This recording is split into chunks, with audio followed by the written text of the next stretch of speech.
Imagine you've created or received a model like this one,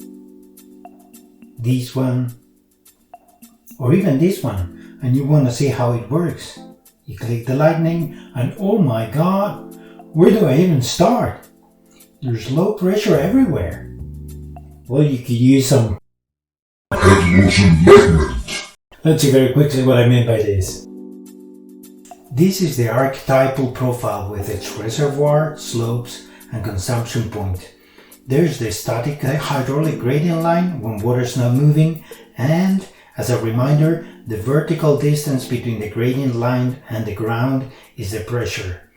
When water starts moving, there's some friction and energy is lost as heat. The result is that the hydraulic gradient line is no longer horizontal but slopes.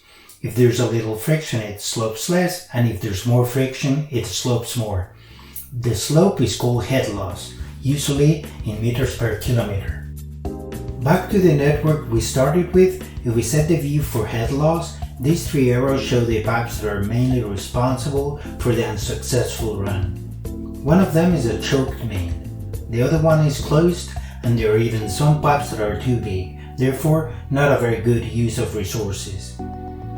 How about these other ones? It is good practice to start near the reservoir. If we unchoke the main and open the closed pipe, the water finds a new way to flow. These pipes will work in the appropriate range again. And these encircled areas, they also have very low head loss. These are the minimum diameter pipes, in this case 63 millimeters. We can't make them any smaller. By the way, other than house service connections, you are enforcing a minimum diameter, aren't you?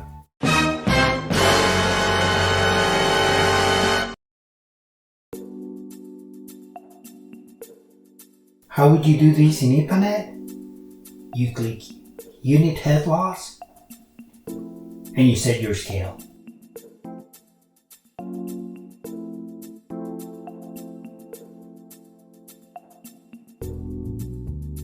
This system has also a choke main.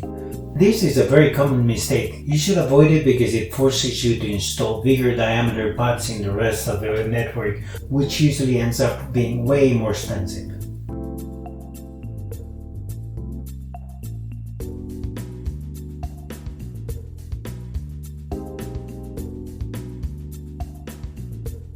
Before you run off the cliff with this, a word of caution.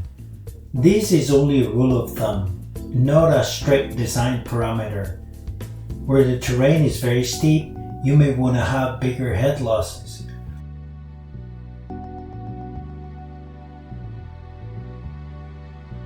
And where the terrain is very flat, you may have to work with lower head losses. So if something's not in the range between 3 and 7, you should take it as an invitation to think. There may be a reason why, but for most systems, the pipe is either oversized or undersized. Boy, I hate this part of the video. Please leave a thumbs up, comment, and subscribe. See you next time.